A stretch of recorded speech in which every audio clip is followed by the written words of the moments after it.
How are you, Anna? Thank you very much for this interview. Thank you so much. I'm great. Great to be here. I wanted to begin this interview actually asking you about a topic that has been very important for Latam in general.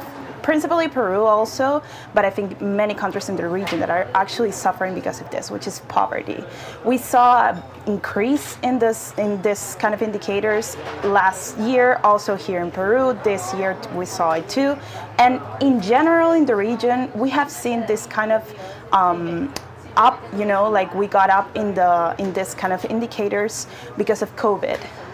What is the actual scenery that we see right now with this kind of indicators? Do you see that we could maybe go back to the numbers that we used to see before COVID actually impacted us? Yeah, no, thank you, Paula. The issue of increase in poverty is something that's very concerning to us at the World Bank Group, of course, because our mission is to end poverty on a livable planet. So this is something we worry and think and work on each and every day. And it is very much, as you say, that the many countries that had actually been able to really reduce poverty quite drastically over a number of decades have started seeing poverty come back. Yeah. And it did in fact get a lot worse with COVID. And then after COVID, we've seen another multiple circumstances that have actually made it worse. So, global and local at the end of the day, absolutely, right? Global, regional, and I would say local. And what is at play, of course, is that while we feel that now in 2024, we are seeing a stabilization of growth. That's good. A stabilization of growth. It's been very erratic the last few years. The growth level is just way too low to catch up on what we lost during the years of COVID and afterwards. So the first and very difficult factor is that we have low growth rate around the world in Latin America. And I would say Peru also does not have the growth rate it needs to bring people up. The second issue we're seeing is also an outcome of COVID, which is that during COVID, a lot of people fell out of the workforce because many firms closed, many firms went down in terms of activity, and that has not recovered either, and it has particularly affected females. So we are seeing a huge hit on female labor force participation, which actually also has implications on poverty. Why?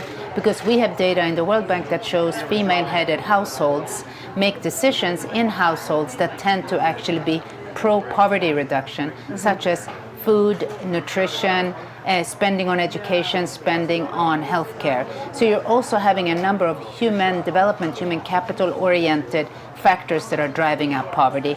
And finally, many kids left school during the COVID years.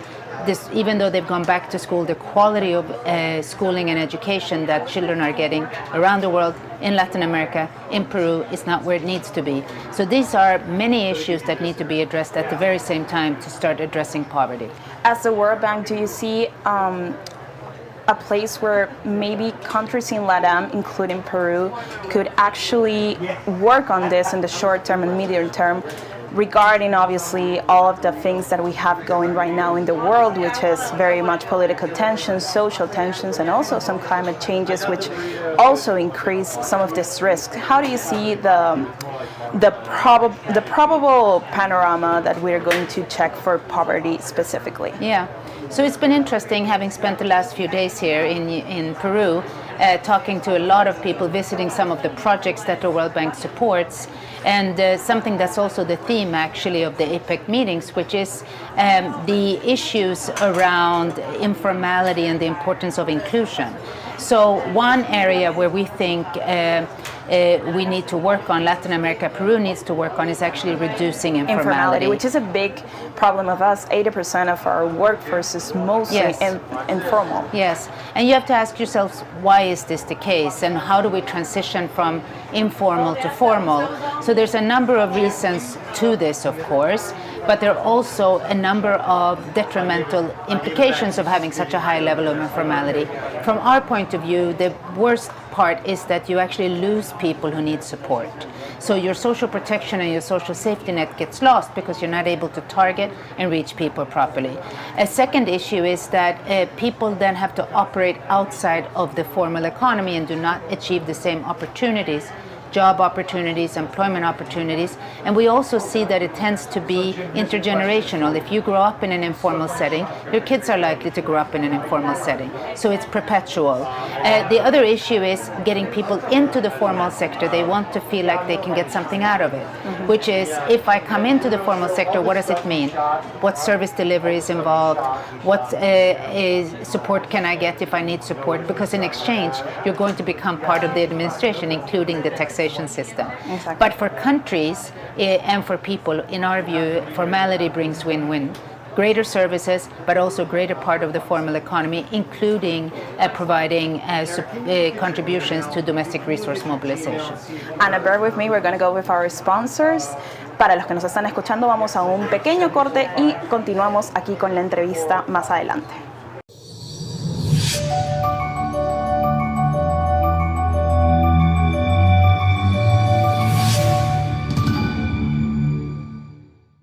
Engie, 27 años liderando la transición energética en el Perú.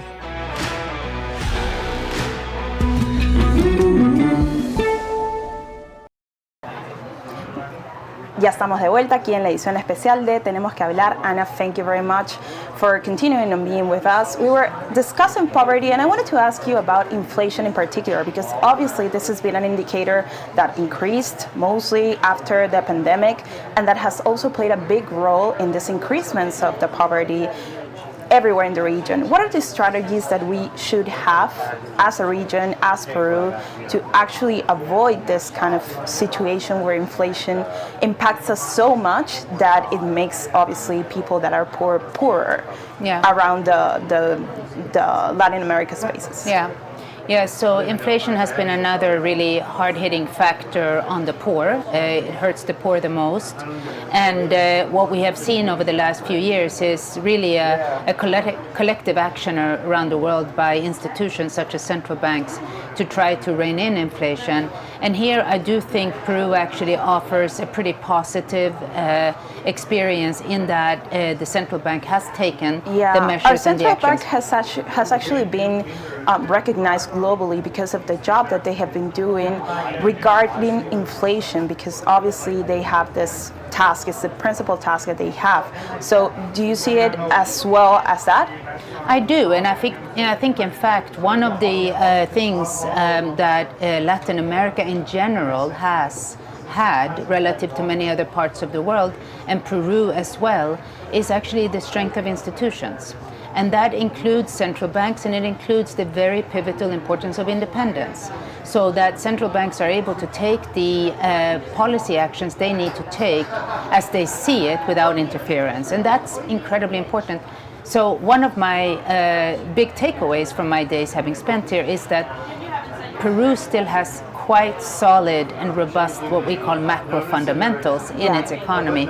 And that's a source of strength and resilience as the country needs to address some other issues pertaining to structural weaknesses for it to be able to grow, be competitive, and to make sure that the prosperity of all peoples, including the poor, is pulled out. And do you see any kind of risks in our institutions? Because there has been some alarms set like in the last years because of how the political events have grown, you know, like the political tensions. Do you see any kind of risks in that part for Peru particularly? So I think what's very important is to keep in mind that the competencies and the qualifications of people who work in these institutions and their professionalism, and in the case of central banks, independence, remains a top priority. And that means actually you have to have a strong education system, you have to have a strong civil service, and a strong public administration. So what it points to me more is how to safeguard what you have achieved, and doing so by knowing what it takes to keep it really high and professional. Mm-hmm. Do you see if there's a risk maybe if our debt, particularly in Latam, but also in Peru, increases in the short term? Do you see that kind of risk, like maybe is it present? Mm-hmm. So debt around the world is another concerning factor. Debt in Latin America, in Peru particularly, of course, it's something every country should always be monitoring. Debt to GDP tends to be, relatively speaking, lower here than we are seeing Yes. in many other countries, and that's good. We have because- controlled it very much macroeconomically, right? Yes, but there is, of course, fiscal pressures. And when you have Exactly. fiscal pressures, one of your resources, of course, is to take on more debt to meet your obligations and your needs. So what we usually advise there is a number of things. First and foremost, make sure the debt is good debt, meaning it's going to yield good outcomes. So this, I think, is important for Peru because there's a big push on infrastructure, which we think is needed in this country, especially as you're urbanizing quite rapidly. But make sure that the infrastructure projects, A, get executed well, generate the kind of expectations in terms of economic gains, and make sure that they're transparent. We believe very much that any debt that's taken, especially on the public sector side, should be very, very transparent so that you can monitor it, manage it. Anna, we have to end this interview, but I wanted to ask you a final question, which is regarding the investment that comes from the private sector, which is very important for the Peruvian economy. What is the perspective that you see regarding Peru within the private investments that we have? Do you see that it's going to grow as time passes? Yes, so the private sector, first of all, is going to always be more important in many ways than the public sector. But Yeah. I am also a big believer in public-private because many infrastructures or investments actually require both the public and the private sector. So public-private partnerships. I think you have some amazing private sector industries already, and you have a big export capacity, whether it is in mining, whether it is in agro products, which are so well known around the world and so well liked.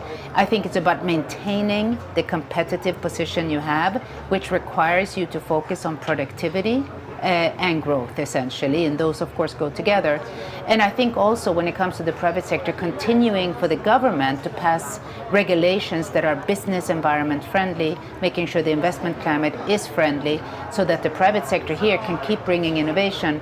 I've been impressed by the sustainability that a lot of your private sector players, whether bigger firms or smaller firms, are actually taken into account, because I think for the future we need companies, just as we need public policy, Yeah. to be about decarbonization. It has to be also coordinated, right, with the private and public sector. It has to be, and they go together. Good public policies should actually be stimulating more private sector activity.